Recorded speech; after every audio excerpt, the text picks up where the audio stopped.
Welcome to Mindful Chatting, a podcast where therapy meets real life. I'm Kristen, a therapist, business owner, and a lifelong student of what it means to fully show up in our relationships, in our work, and in our healing.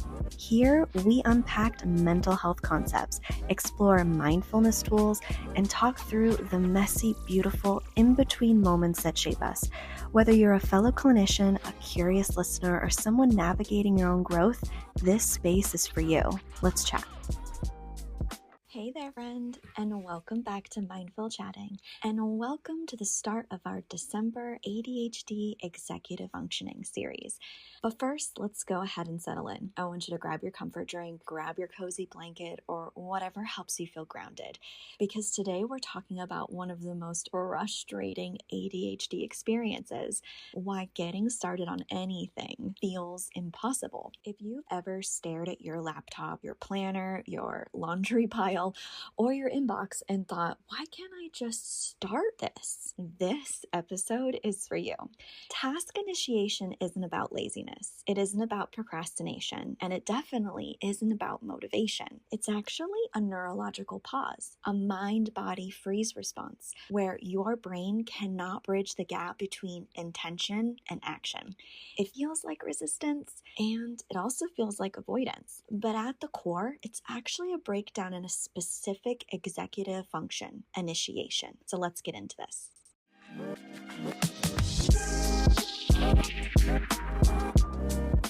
So let's talk about what initiation is. Initiation is the ability to start a task without any external pressure. It's the ability to transition into effort, and it's the ability to shift from thinking into doing.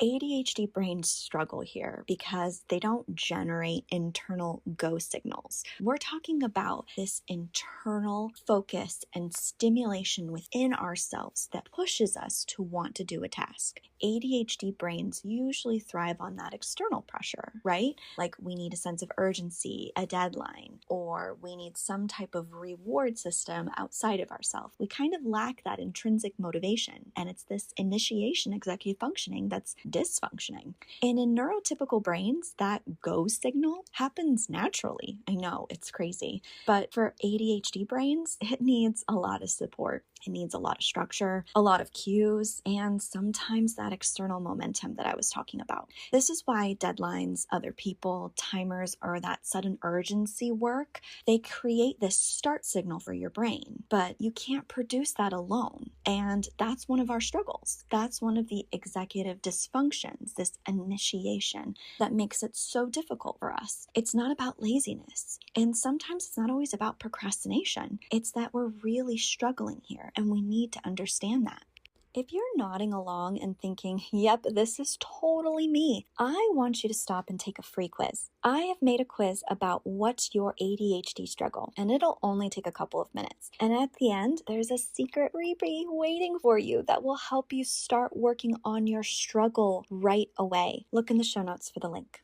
Research across ADHD and executive functioning literature shows that a task initiation relies heavily on these things. You need dopamine availability, which we know ADHD has a lower baseline of dopamine in general, but we just don't have it. We need environmental triggers, which are usually those external things that I was talking about. We also need co-regulation. We need novelty signals, and we need reduced perceived threat. And I know that sounds super weird, but initiation collapses, they happen when the task feels really, really big, like too big, painfully big, or the first step is just kind of unclear, like I don't know where to start. Or our brain will feel overwhelmed about the amount of things we have to do. Or our nervous system enters into this like freeze mode because we don't know what to do. We overanalyze what to do, so we just don't do anything at all. And it also collapses when there's no external cue or any really sense of urgency that kind of pushes or kind of starts that initiation engine for us. ADHD brains are context dependent. We are not willpower dependent, which means we respond to something shifting outside of us, not inside of us. We are going to need that external cue. We are going to need that external momentum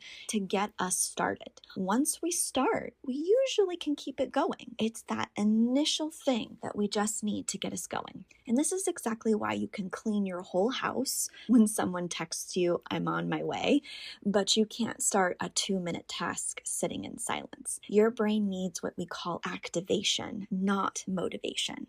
If you're working on staying present and grounded, which me too, we all need, especially when your brain wants to spiral into what we call disconnection. Yeah, it's Brain FM. It's musically designed to help ADHD brains, well, really any brain, to focus, relax, sleep, and I use it almost daily. If you want to try it, I've dropped my link in the show notes. And if you're looking for planning tools and ADHD resources, they're in there too.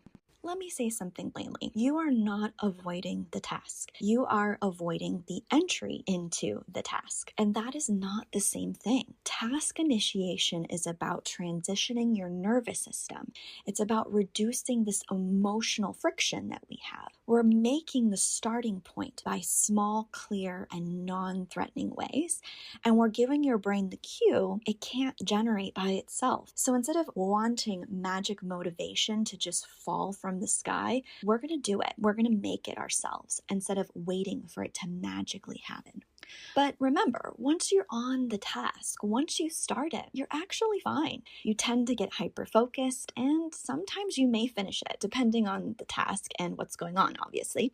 But you sometimes will even exceed your expectations of what you're able to do within a small period of time. I know I've been there. The problem is the threshold, not the task. So we're going to talk about some tools, and these aren't just tips. These are neurological scaffolds, things that activate the initiation part of your brain. These are things that are going to help this executive dysfunction that's going on with you.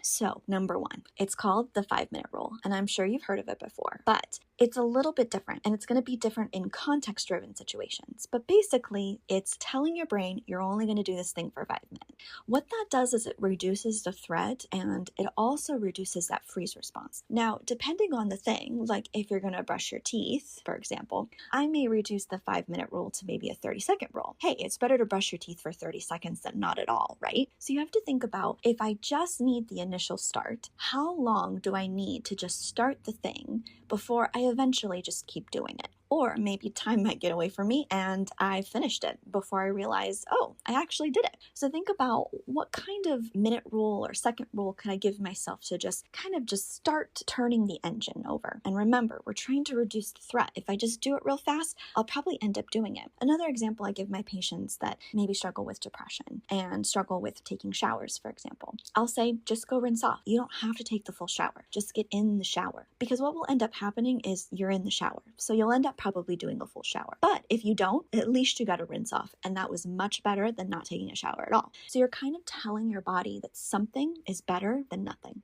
Number two, body doubling. And I know body doubling has kind of increased over recently, but what body doubling is this co-regulation. And co-regulation is an activation tool. I'm dysregulated. I'm bringing somebody that may feel more regulated, and I'm taking that energy that they're creating by being in the same room with me as a way of regulating myself to do something that is tedious, painful, and I just don't really want to do it.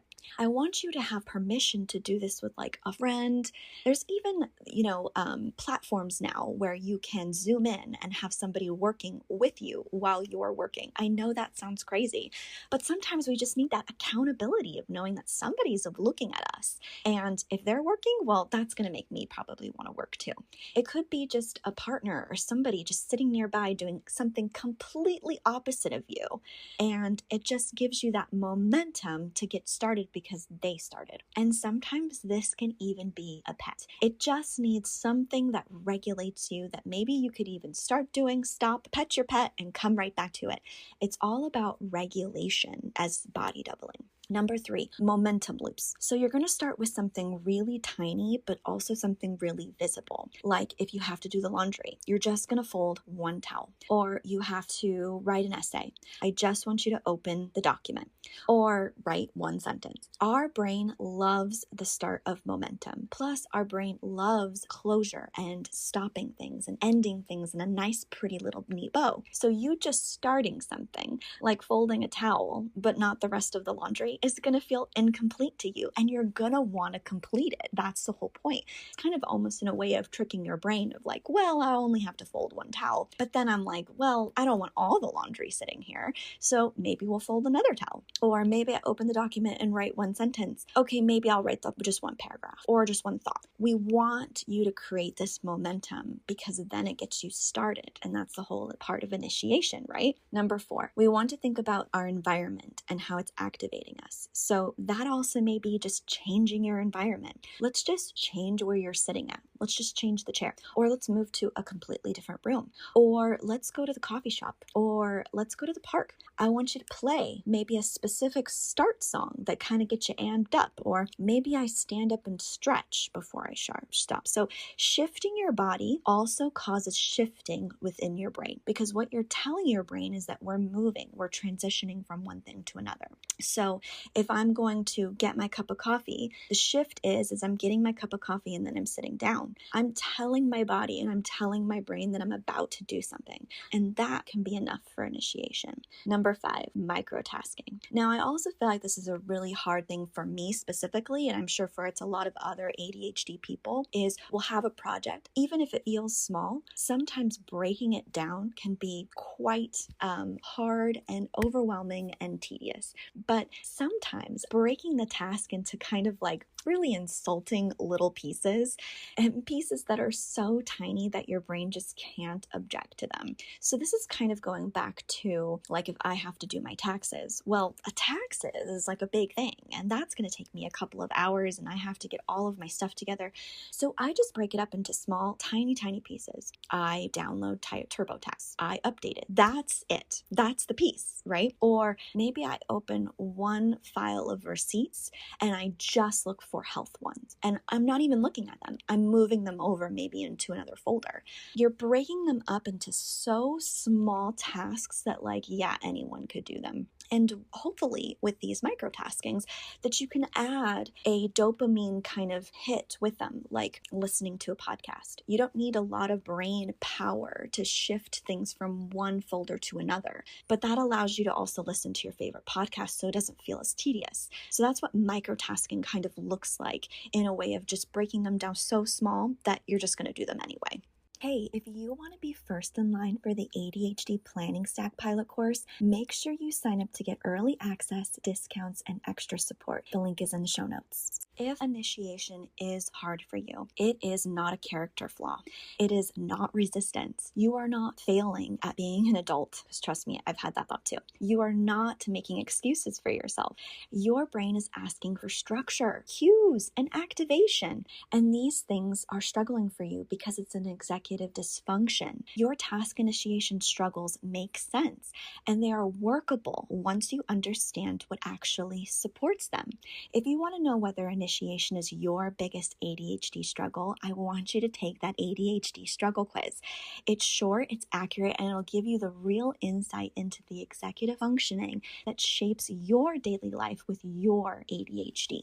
If you want to understand your ADHD in a deeper way, I've created the ADHD Crash Course, and it walks you through ADHD step by step so that you can actually start understanding your brain and not shaming it. Everything's in small, doable lessons designed for your ADHD in mind. The link is in the show notes. I want to thank you for being here with me today. Initiation is one of the most misunderstood ADHD struggles.